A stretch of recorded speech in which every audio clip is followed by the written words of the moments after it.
Le président de la République française a parlé à Pif Gadget. Si, ce n'est pas une blague. Il a donné une interview le 20 février, interrogé par des jeunes lecteurs pour les 75 ans du magazine. Fait se frotter les yeux pour lire cette dépêche qui est tombée à 6h du matin. Emmanuel Macron a accordé un entretien aux jeunes lecteurs de Pif Gadget. Alors je vais quand même vous citer une interview, excusez-moi, qu'il a donnée à Pif le chien. Vous étiez plutôt Pif ou Mickey? Moi j'étais plutôt Mickey. Ce qui est pratique, ça donne lieu à de sacrés bons débats en plateau. La nouvelle suscite bon nombre de critiques sur les réseaux sociaux. Beaucoup soulignent que le chef de l'État a préféré parler à Pif le chien qu'à l'intersyndicale sur la réforme des retraites. Au milieu des montages, photos et vidéos, certains ironisent sur le gadget que l'on trouvait avant dans le magazine, en imaginant cette fois un CRS ou une bombe lacrymogène. Il faut arrêter aussi de dire que Bruno voudrait qu'on tape les flics. C'est pas vrai, tout ça. Mais non. Mais il ne le veut pas plus que moi. Alors, on va écouter Valérie, une fidèle des GG qui nous appelle des Alpes-Maritimes. Bonjour Valérie. Non, oui, bonjour. Moi, c'est les patrons de resto qu'il faut taper. Valérie, est-ce que ça va? On va laisser passer ça. Est-ce que tu vas me dire. Ah non. Attendez Valérie. Non, je peux pas accepter ça avec Valérie. Parce qu'il dit, moi, je veux que ce soit les patrons de resto qu'on tape les patrons. Moi, je peux pas accepter ça. Si tout le monde était à Gélaste, on rirait tout le temps ou on ferait la tronche tout le temps? On rirait tout le temps? Oui, bien sûr. Mais je les adore. Mais non, c'est le contraire. On ferait la gueule tout le temps si on était à Gélaste. Le terme, ça signifie une personne qui ne rit jamais. Ça, j'accepte pas. Non, mais lui, il y a de l'humour. Il a fait une vanne. Moi, c'est une vanne pourrie, ton truc. Je te le dis. Non, je fais pas de vanne de genre. Moi, je dis pas faut taper les Bruno Poncet dans les manifestations. Je ne le dirai jamais parce que non seulement je le dirai jamais, mais je le pense pas. Bah ouais, mais moi non plus. Mais tu vois, faut arrêter de dire que moi, je suis pour qu'on tape les flics.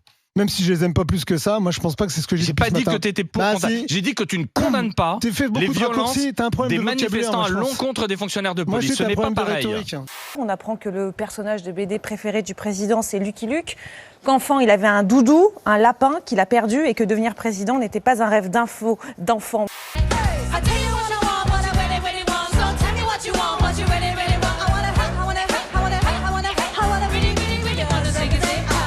Il y avait un reportage sur France 2 récemment amusant dans lequel on interrogeait une bourgeoise à bicyclette, à vélo, pas à trottinette. Pas à trottinette quand même, j'attire votre attention. Pourquoi vous dites que c'était une bourgeoise? Ça se voyait comme le nez au milieu de la figure. Vous venez de Franconville, c'est ça? C'est ça. Et vous allez faire ce qu'on fait quand on est stressé. À 3, on crie très fort. 1, 2, 3. C'est le meilleur de tous les cris de toute l'histoire de Slam.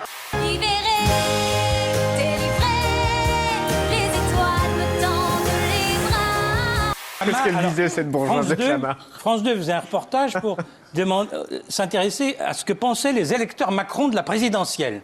Et alors elle commence son propos en disant « J'avoue que j'ai voté Emmanuel Macron ». J'avoue. Tout est dans le j'avoue. Aujourd'hui, seuls 24% des Français pensent qu'Emmanuel Macron est un bon président. Reste évidemment à s'accorder sur ce que serait un bon président. En tout cas, ils sont que 15% à le juger capable de rassembler les Français. Ce qui est intéressant et ce qui est nouveau dans cette étude, c'est la façon dont le cœur de son électorat est en train de prendre ses distances en quelque sorte. En tout cas, on voit que les convaincus de la première heure le sont de moins en moins.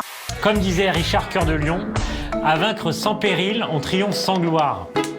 19% des électeurs d'Emmanuel Macron du premier tour regrettent leur vote et ne feraient pas le même choix aujourd'hui. Tout commence la semaine dernière lorsque le président de la République s'apprête à prendre la parole sur TF1 et France 2. Une habitante du Pas-de-Calais décide alors de publier ce message sur les réseaux sociaux. L'ordure va parler demain à 13h. Mais quelques jours plus tard, 3 policiers se présentent chez elle après ce message injurieux. La femme peine toujours à y croire. Je leur ai demandé si c'était une blague. C'est la première fois que je suis arrêtée. Au fond de cette boîte, chante les sardines, ah qu'est-ce qu'on est serré. Au fond de cette boîte, chante les sardines entre l'huile et les aromates. Je sais, tu es sans voix, c'est la peur qui monte. Mais l'affaire n'est pas une blague puisqu'elle a bien été placée en garde à vue et sera jugée au tribunal pour outrage et insulte envers le président et risque jusqu'à 6 mois de prison et 22 500 € d'amende. En ce moment, on l'a lu dans la presse, le gouvernement cherche une idée de génie pour sortir de la crise. Ils ont qu'à aller chez Jiffy. Excellent, on se marre, merci à tous. Le président accuse la France insoumise de vouloir délégitimer les institutions. Donc il a répondu poliment à la première. Si le président de la République veut faire de la pub à Jean-Luc Mélenchon et puis s'adresser à lui directement, qu'il le fasse. On pourrait aussi demander à Gérald Darmanin que s'est-il passé à droite à laquelle il a appartenu. Oui. Vous pourriez vous poser la question à vous. Vous pouvez nous répondre là. Que s'est-il passé à droite? Mais c'est très simple. Vous voulez que je vous le dise en deux mots? Moi, j'ai une réponse aussi. Mais vous êtes trahi vous-même. Le RPR s'est trahi. J'ai une réponse. Mais gardez-la pour vous. Parce que, il a été un peu plus saoulé à la deuxième. Je pense que c'est à lui qu'il faut poser la question. Et il a trouvé une punchline pour en finir et on vous la livre en exclu. Je ne vais pas répondre à la place de la France insoumise, vous les inviterez. Vous avez un point de vue. Oui, mais ne mélangeons pas tout.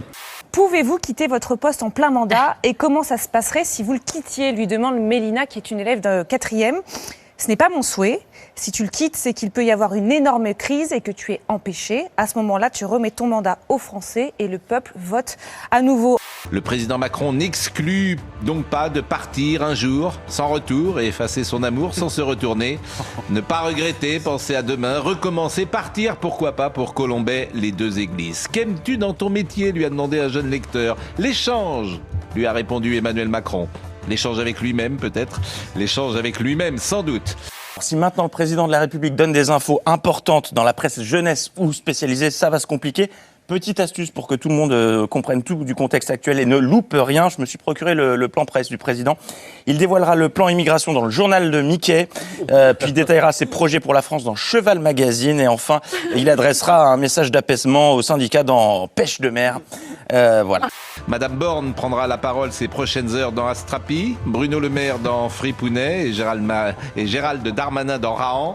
Nous sommes le 29 mars 2022. Bonjour les petits enfants!